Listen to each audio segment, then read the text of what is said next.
RDC Burundi, Daniel Aselo, vice-premier ministre congolais de l'Intérieur, va présider la première réunion de la commission de défense et sécurité entre les deux États à Bujumbura. Au Nord Kivu, la CENI précise que le délai de 30 jours sera respecté conformément à la loi pour cette troisième ère opérationnelle, même si le processus n'a pas encore débuté dans le territoire de Massissi et Nyiragongo où les terroristes du M23 occupent plusieurs localités. Emmanuel Macron en tournée africaine. Le président français arrive à Kinshasa la nuit de ce vendredi, dernière étape de sa tournée après l'Angola et le Congo-Brazzaville où il se trouve actuellement. Nouvelle édition sur Télé 50, très heureuse de vous retrouver. La République démocratique du Congo et la République de Burundi s'apprêtent à revisiter leur partenariat militaire dans le cadre de la grande commission mixte en matière de défense et sécurité. C'est dans ce cadre que le vice-premier ministre en charge de l'Intérieur, Daniel Aselo, est arrivé à Bujumbura pour présider la première réunion sécurité et défense pour les deux pays dans un contexte sécuritaire complexe en RDC où le pays fait face à l'agression rwandaise. Accueilli au pied de l'avion par l'ambassadeur de la République démocratique du Congo accrédité au Burundi et quelques officiels congolais et burundais, le vice-premier ministre, ministre de l'Intérieur, Daniel Aselo, arrive à Bujumbura, capitale économique du Burundi, pour présider les travaux de la première réunion de la grande commission mixte RDC-Burundi en matière de défense et sécurité, qui s'ouvre ce samedi dans le cadre de la communauté économique des États d'Afrique centrale, CEAC. Dans le cadre de la CEAC, nous nous sommes mis ensemble et avons arrêté que à cette date ici, les travaux de cette commission doivent se tenir. Ces travaux de cette commission composée des ministres de l'Intérieur et Défense de ces deux États, élargis aux experts des renseignements de la police et des services des frontières, font suite à la 4e session tenue à Kinshasa le 31 août 2021. Les participants procéderont tout d'abord à l'évaluation des recommandations de la session passée, les deux pays étant également membres de la communauté économique des pays des Grands Lacs, CPGL, en sigle prônant la libre circulation des personnes et des biens. Cette réunion de haut niveau tablera entre autres sur la coopération transfrontalière et celle en matière des migrations où le gouvernement de ces deux pays ont pris l'engagement de soutenir les différents projets intégrateurs. Il faut dire qu'à l'issue de ces travaux, les participants vont procéder à la mise en place des instances de la grande commission mixte défense et sécurité entre la RDC et le Burundi, notamment l'installation d'un bureau, plusieurs projets d'accord en matière de défense et sécurité entre le gouvernement de la RDC et de la République du Burundi seront également soumis au ministre de l'Intérieur et de la Défense de ces deux pays. Au Nord Kivu, le processus d'enrôlement des électeurs évolue normalement à l'exception des territoires de Massissi et Nyiragongo où les terroristes du M23 occupent plusieurs localités. Ce vendredi à Goma, la questeure adjointe de la CENI, Sylvie Birembano, a précisé que le délai de 30 jours sera respecté conformément à la loi. Nous sommes ici à Goma, comme vous le savez, depuis le 16 février. La Commission électorale nationale indépendante avait lancé l'opération d'identification et enrôlement des électeurs dans la troisième ère opérationnelle. Et cette troisième ère opérationnelle prend en charge les provinces de Haut-Ouélé, Bas-Ouélé, Chopo, Ituri, Nord Kivu, Sud Kivu, Maniema, ainsi que les États-Unis d'Amérique. C'est à cet effet que le président de la CENI, son Excellence M. Denis Kadima Kazadi, nous a chargé de venir à Goma pour faire une mission de sensibilisation. Sensibiliser la population à pouvoir se faire enrôler massivement. Parce qu'à Goma, nous attendons plus de 4 700 000 électeurs. Et nous sommes là pour sensibiliser la population. Et un peu comme à Kinshasa, à Kikwit, c'est la poursuite de l'opération Bunkete, une opération qui a pour objectif la démolition des constructions érigées anarchiquement sur les emprises de l'État pour ainsi réduire le risque lié aux accidents de circulation. Après la ville de Kinshasa où l'opération coup de pointe a été lancée, cette fois-ci, c'est la ville de Kikwit, l'opération appelée Bunketa. Une opération qui a pour objectif la démolition des constructions anarchiques. Ceci fait suite à la décision prise par la mairie dans le cadre de respect des normes urbanistiques de la ville de Kikwit, surtout en ce qui concerne des emprises publiques, en vue d'éviter des accidents de circulation sur les lieux publics, comme le marché. Pour la population, cette opération lancée sous la nationale numéro 1 dans la commune de Lukelela est une réponse tant attendue concernant l'encombrement des artères.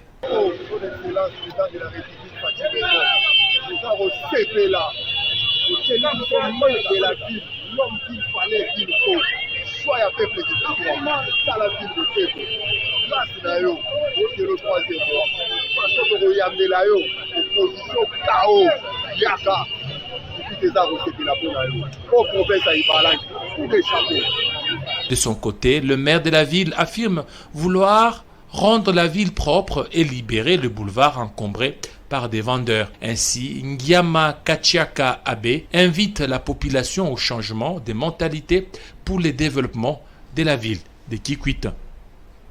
Parlons de cette tournée africaine d'Emmanuel Macron. Le président français est arrivé à Brazzaville dans la soirée de ce vendredi 3 mars où il a été accueilli à sa descente d'avion par le président Denis Sassou Nguesso. Cela avant d'entamer la dernière étape de sa tournée Kinshasa dans la nuit toujours de ce vendredi pour la signature des partenariats, même si la majorité des Congolais espèrent que Macron va indexer le Rwanda pour son soutien aux rebelles du M23 qui continuent d'occuper plusieurs territoires de la RDC. Dans le secteur de la justice, Firmin Vonde Mambou est élu vice-président de l'Association des procureurs d'Afrique de l'Est. C'était au terme de la 10e Assemblée générale et conférence annuelle de cette association qui s'est tenue à Kampala, en Ouganda, où les participants ont également adopté à l'unanimité une déclaration. La criminalité transfrontalière, approche pratique pour protéger les femmes et les enfants, tel est le thème qui a été retenu et développé au cours de cette 10e Assemblée générale et conférence annuelle des associations des procureurs d'Afrique de l'Est, forum auquel la RDC a pris part active, représenté par le procureur près la Cour générale de cassation, Firmin Vonde Mambou. Du haut de la tribune, il a vanté l'esprit coopératif de la RDC avec toutes les instances judiciaires sous-régionales, continentales et internationales. C'est là, avant de faire un plaidoyer demandant à toutes les nations de coopérer dans ce genre de forums, de pouvoir être sincères lorsqu'ils sont requis pour collaborer. Pour que nous ne soyons pas ridicules nous-mêmes dans nos différents forums ici, pour que nous puissions allier le texte à la réalité. Regardant froid aux yeux ses pairs et tous les participants, Firmin Vonde a condamné l'exploitation illégale des minerais de son pays par un autre État. Nous avons dit, sans coup férir, qu'un État comme la RDC ne pouvait pas s'imaginer que des criminels pouvaient venir exploiter ces minerais pour faire d'un État qui n'en est pas producteur, l'un des plus grands producteurs. Et cela, tout le monde a applaudi. Firmin Vonde Mambou a été élu vice-président de l'Association des procureurs d'Afrique de l'Est, où pour certains analystes, cela a été rendu possible grâce à la diplomatie agissante du chef de l'État et la matérialisation par le procureur général près la Cour de cassation dans les assises de Kampala. Ces travaux ont été sanctionnés par l'adoption de la déclaration de Kampala. Changement à la tête de la Générale des Carrières et des Mines. Les mandataires nouvellement nommés par ordonnance présidentielle ont tenu le premier conseil d'administration, une réunion précédée par l'Assemblée générale du comité sortant et la passation des commandements avant la remise et reprise prévue à Lubumbashi. Benjamin Moudiata. Les lignes bougent à la tête de la Générale de Carrières et des Mines. Ceci est l'essence de cette triple cérémonie. L'Assemblée générale du comité de gestion sortant, la prise de fonction des nouveaux mandataires nommés récemment par ordonnance présidentielle et enfin la toute première réunion du conseil d'administration dirigée par Guy Robert Lukumankunzi qui occupe actuellement la tête de cette institution. Le message premier, c'est que le président de la République tient à la GECAMIN. Elle ne veut pas la voir sombrer. Elles veulent la voir redevenir une entreprise forte, une entreprise qui contribue à structurer l'économie nationale. Le conseil d'administration qu'il a mis en place mélange une part d'expérience et de jeunesse. Il y a une réelle audace de la part du président de la République de pouvoir combiner cela afin de donner du dynamisme à la mission qu'il nous a donnée. C'est une mission de dur labeur, de remettre en ordre la Gécamine. Mobiliser les moyens financiers dont elle est capable à travers ses partenariats et sa production et sa commercialisation de manière plus efficiente, et surtout valoriser le capital humain, ses actions sociales à travers une organisation totalement transformée qui permettrait à ce moment-là d'avoir une meilleure productivité, d'avoir des meilleurs produits. La nouvelle équipe à la tête de cette entreprise minière est un pari gagné pour le président de la République Félix Tshisekedi qui ne cesse de faire confiance à la jeunesse pour le développement intégral de la République démocratique du Congo. Différents experts de plusieurs domaines ont échangé avec les délégués lors des journées scientifiques sur les thématiques en rapport avec les préoccupations actuelles de l'industrie africaine de l'assurance. On va revenir ici sur la clôture de la 47e Assemblée générale de la FANAF, Fédération des sociétés de droit national africaines. Ces journées scientifiques ont permis aux membres de la FANAF, Fédération des sociétés d'assurance des droits nationaux africaines, d'explorer les voies et moyens pour une industrie d'assurance plus prospère. La microassurance, les assurances obligatoires, l'assurance agricole sont les premières niches sur lesquelles nous travaillerons pour transformer le potentiel qu'elles présentent en véritables opportunités d'affaires. De son côté, Vincent Mwepo, président du comité d'organisation de la 47e Assemblée générale de la FANAF et président de l'Association des assurances et réassurances en République démocratique du Congo, a insisté sur le contrôle du gouvernement pour limiter la fraude. Je remercie son Excellence, Monsieur le ministre des Finances, qui s'est investi suffisamment pour la réussite de ces assises. Je suis fort convaincu que son implication continue dans le contrôle orchestré de tous les secteurs économiques pour endiguer le système de fuite des capitaux. Parce que le marché des assurances congolais est prêt à porter tous les risques avec l'accompagnement des réassureurs. Prenant la parole à son tour, le ministre des Finances, Nicolas Kazadi, a souligné que le pays a besoin de partenaires dans la lutte pour la transparence. Nous voulons voir nos partenaires assureurs et réassureurs emboîter le pas à cette volonté de changement et accompagner la République démocratique du Congo dans sa volonté d'apporter davantage de transparence dans un secteur aussi important et qui a tant d'implications sur le reste de l'économie. Rappelons qu'à l'issue de cette Assemblée générale, un nouveau comité exécutif qui défendra l'intérêt de l'assurance pour 3 ans a été mis en place. Le ministère national des Mines et l'autorité de régulation de la sous-traitance dans le secteur privé ont signé conjointement un protocole d'accord d'échange d'informations en vue de cerner les activités des sous-traitants congolais qui œuvrent dans les sociétés minières principales.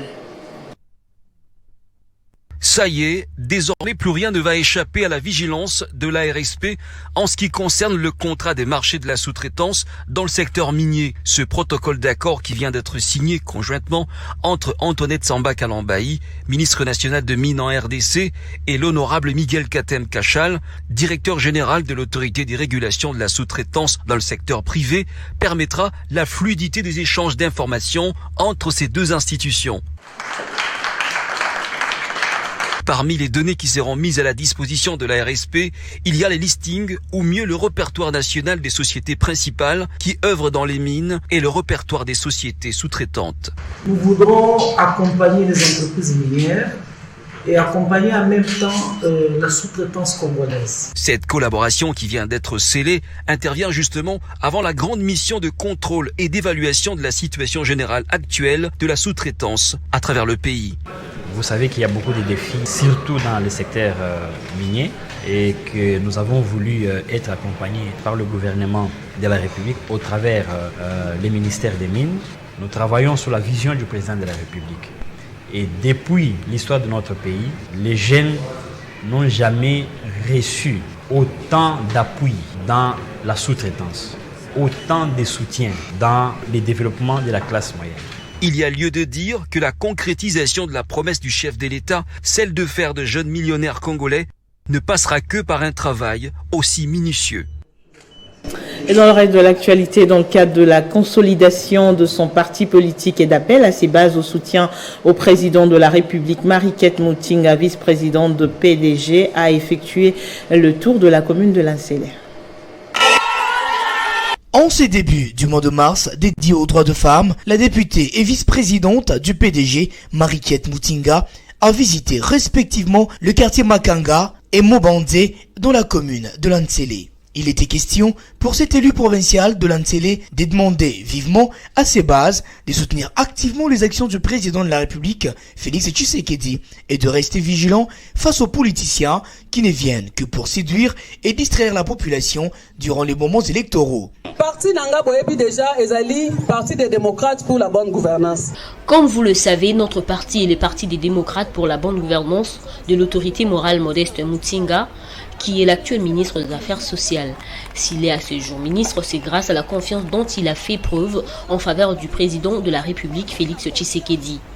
Si vous acceptez d'adhérer au Parti des démocrates pour la bonne gouvernance, cela signifie que vous avez accepté de soutenir l'autorité morale, Modeste Mutinga, ainsi que le président de la République. C'est qu'on dit qu'on soutenir l'autorité morale, Modeste Mutinga, on dit qu'on soutenir l'action du chef de l'État, Comme à l'accoutumée, pour lier l'utile à l'agréable, Marikiette Mutinga a remis plusieurs pagnes et t-shirts aux femmes venues pour l'écouter, soulignant que le PDG reste actif et agissant derrière Félix Tshisekedi, le président de la République. Et dans le Lomami, le sénateur Kapien Toumba Augustin a séjourné à Kamina dans le cadre de ses vacances parlementaires. Sur place, l'élu des élus a mené plusieurs activités en faveur de la population. Regardez. Venu à Kamina, chef-lieu de la province du Haut-Lomami, dans le cadre de ses vacances parlementaires à bord du train Diama Béton, l'honorable sénateur Monseigneur évêque Kapien Toumba Augustin a profité de cette occasion pour faire un état des lieux de la voie ferrée qui va vers sa province. Un jour après son arrivée, un homme de parole et philanthrope de son état, l'honorable Kapien Toumba a fait un don de varèse, drapelets, marquoires et autres accessoires aux arbitres de l'entente urbaine de football du Haut-Lomami via le ministère provincial de la jeunesse et sport de cette province. C'est le ministre provincial des sports, Dr Tayar Kiswabantou, qui a réceptionné ces kits en promettant de les faire parvenir aux concernés tout en remerciant les donateurs. Profitant de ces mêmes vacances, l'honorable sénateur Monseigneur évêque Kapien Toumba s'est enrôlé à Kamina au centre d'inscription de l'Institut Lubimbi où il a obtenu sa carte d'électeur tout en appelant la population du Haut-Lomami à se faire enrôler massivement. J'ai eu ma carte. J'ai maintenant le droit de voter. Nali Kawaika du Haut-Lomami, je fais enrôler pour que tu gardes ma siège ou bien tongeze. En tant que président de la plateforme populaire dénommée Fraternité Congolaise pour la Paix, FCP en sigle, cette personnalité proche de sa base a présidé une importante réunion à l'issue de laquelle tous les chefs de groupement de la chefferie Kassongwa-Nyembo ont adhéré à sa vision qu'il a à travers cet ASBEL. C'est par la visite de la route nationale numéro 1 sur les tronçons Kaminangouba en état de dégradation continuelle où plusieurs camions sont embourbés qu'il a clôturé ses vacances. Au Kwilu, le parti politique de Bati Lukwebo affûte déjà ses armes pour vaincre les élections de 2023 à tous les niveaux dans la province. C'est dans cette logique que la fédération de l'AFDC Kwilu a organisé un café politique dans la ville de Kikwit pour réfléchir sur des nouvelles stratégies.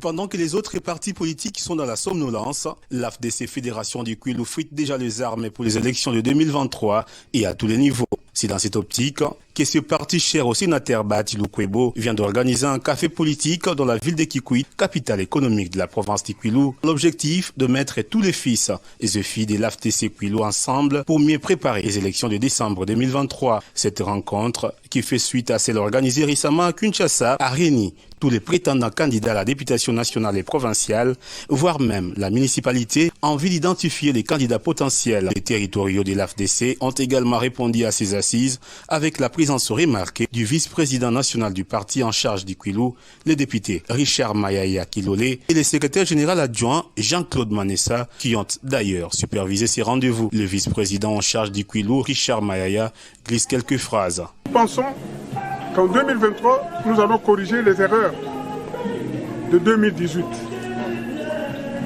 Nos prétentions sont que nous puissions avoir un grand nombre de députés nationaux, de députés provinciaux et que nous ayons aussi des sénateurs. D'ici l'occasion pour remercier l'autorité morale qui compte beaucoup sur nous. En séjour à Kinshasa, la présidente de la Fondation Orange, Elisabeth Chongwi, a visité les femmes formées à la connaissance des nouvelles technologies au centre SOS Village d'enfants dans le cadre du projet Ndakuyaba Maman de la maison digitale d'Orange. Chants et acclamations étaient au rendez-vous dans cet accueil chaleureux réservé à la présidente déléguée de la Fondation Orange, Elisabeth Chongwi, par les mamans de la commune de Lantélé, formées à la maîtrise du numérique dans le cadre du projet Ndakuyaba Maman de la maison digitale Orange. Accompagnée de José Congo, responsable de la Fondation Orange RDC, Elisabeth Chongwi a motivé ces femmes à renforcer davantage leurs capacités en vue d'asseoir et accroître leur autonomie. Orange aide les femmes puissantes et accompagne les femmes pour qu'elles puissent réussir et développer tout leur potentiel. Parce que nous savons que quand on accompagne une femme, on accompagne une famille, on accompagne toute une communauté, on accompagne tout un pays. Ce projet issu du partenariat entre les SOS Village d'enfants et la Fondation Orange permet aux femmes de se familiariser avec le numérique en liant leur activité sociale. Grâce à ces projets, nous pouvons, sans mâcher les mots, dire qu'à ce jour, les mamans que nous sommes disposons de capacités dans plusieurs domaines entre autres l'informatique, marketing digital, la gestion des activités génératrices de revenus, la gestion du budget familial, la gestion d'une association villageoise d'épargne et de crédit et la gestion des coopératives agricoles. La délégation a ensuite visité les installations de cette maison digitale, programme mis en place par la Fondation Orange afin de favoriser l'inclusion numérique de femmes pour les rendre autonomes. Œuvre caritative de l'Église de Jésus-Christ des Saints des Derniers Jours qui s'est engagée à réhabiliter une dizaine des salles de la maternité de Kintambo, cela grâce au plaidoyer mené par la députée nationale Henriette Ouamou. Ce vendredi, en visite à Kinshasa, la présidente générale des jeunes filles venues des États-Unis, quelques membres de l'Église et 7 parlementaires ont effectué une visite d'inspection dans cette formation sanitaire. C'est un ouf de soulagement pour les autorités de la maternité de Kintambo qui va bénéficier de la réhabilitation de ces salles longtemps restées dans un état d'abandon total. Cette œuvre de l'Église de Jésus-Christ des Saints de Derniers Jours vient accompagner la vision du chef de l'État Félix-Antoine Tshisekedi Tshilombo, celle de la gratuité de la maternité, comme les témoigne Henriette Ouamou, partenaire de longue date de cette Église. Et donc, c'est vraiment une solenne d'alarme qu'on a fait aujourd'hui en venant visiter ces mamans qui ont accouché, qui ont donné jour. Et donc la femme, tout le mois de mars, nous allons fêter la femme. Et donc c'est déjà une première fête que nous venons de faire aujourd'hui en visitant la maternité de Kintambo. Donc coup de chapeau à l'église et donc nous sommes toujours ensemble.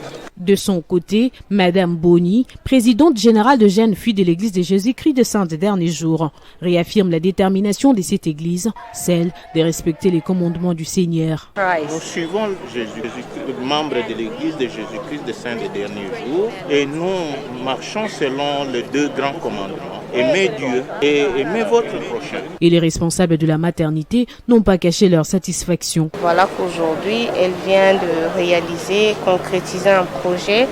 Elle nous a amené ses partenaires, ça fait quelque temps.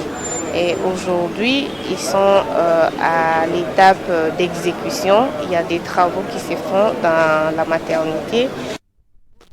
Le député national Cédric Chizainga s'est acquitté de son devoir civique à Lubumbashi en obtenant sa carte d'électeur. Il a profité de l'occasion pour inviter sa base à un enrôlement massif pour prendre part aux échéances électorales à venir.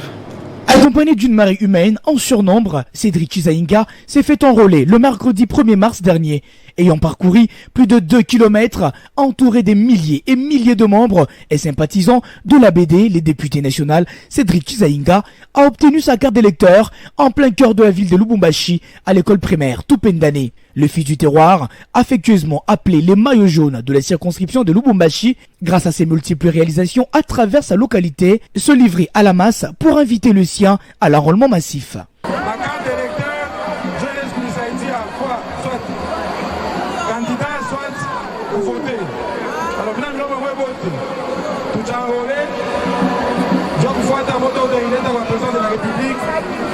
Il faut organiser ma élection au délai constitutionnel. Ça veut dire que je ne suis pas en mesure. Il y a que changer. Maïcha est toujours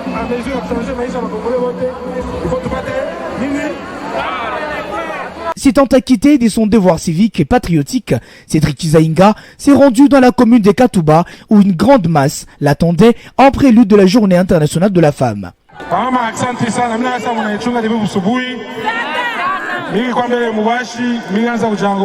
Kizaïnga rassure, reste les seuls mots à la bouche de tous les Louchois.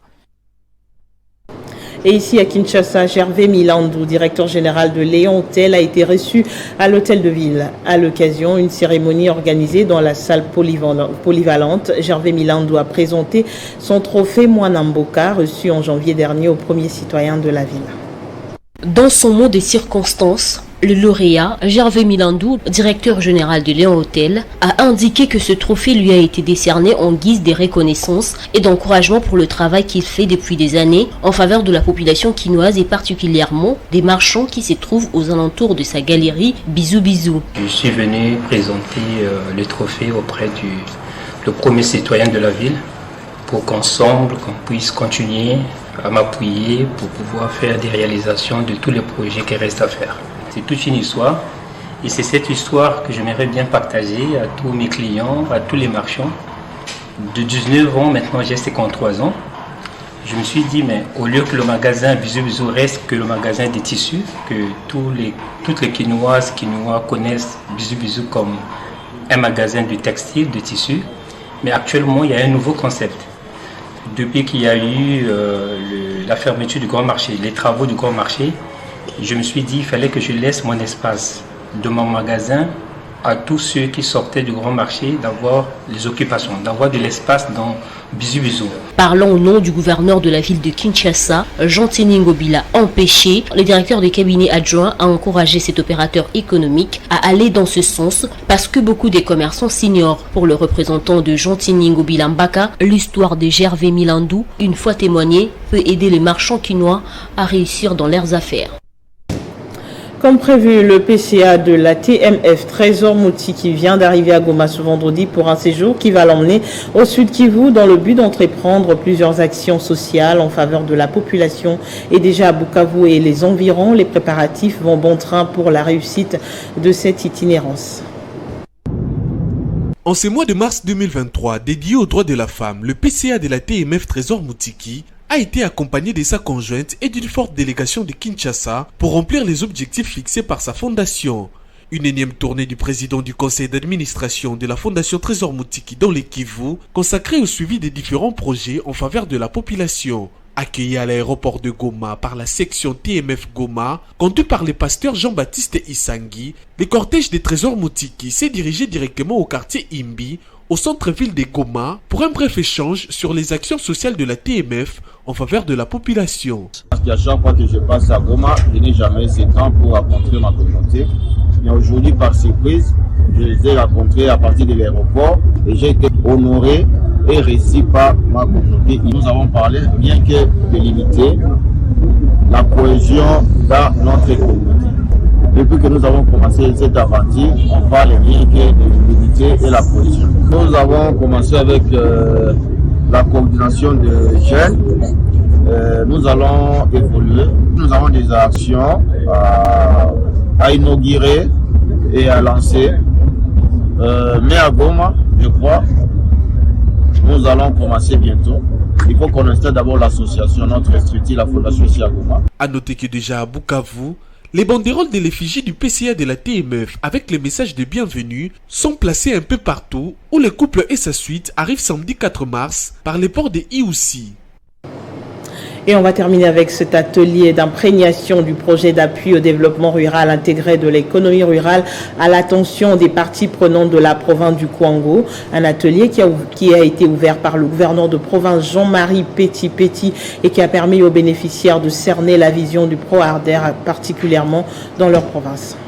Ils sont venus très nombreux et de tous les horizons pour participer à cet atelier d'imprégnation du ProAder et d'information sur le centre multifonctionnel genre que ce projet du gouvernement va construire et équiper à Kenge au bénéfice principalement des maraîchères et agricultrices de la province du Kwango.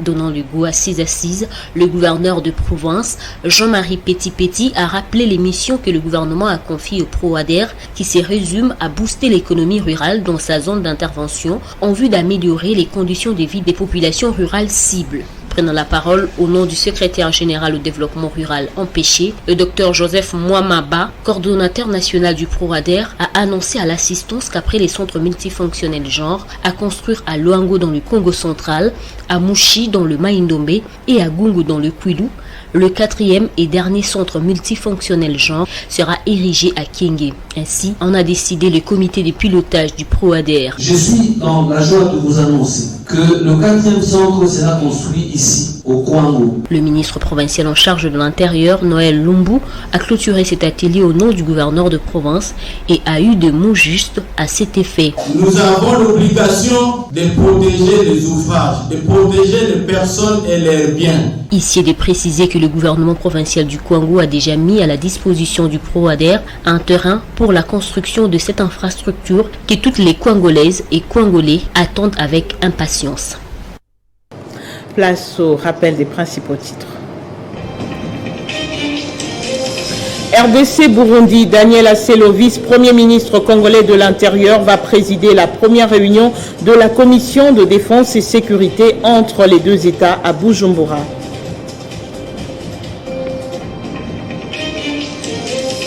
Au Nord Kivu, la CENI précise que le délai de 30 jours sera respecté conformément à la loi pour cette troisième ère opérationnelle, même si le processus n'a pas encore débuté dans le territoire de Massissi et Niragongo, où les terroristes du M23 occupent plusieurs localités.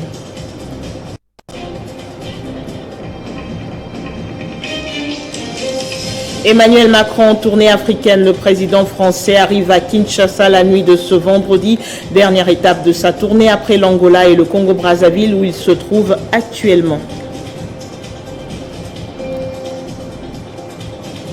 Merci de votre fidélité. Le prochain journal, c'est dans moins d'une heure. Excellent week-end chez vous.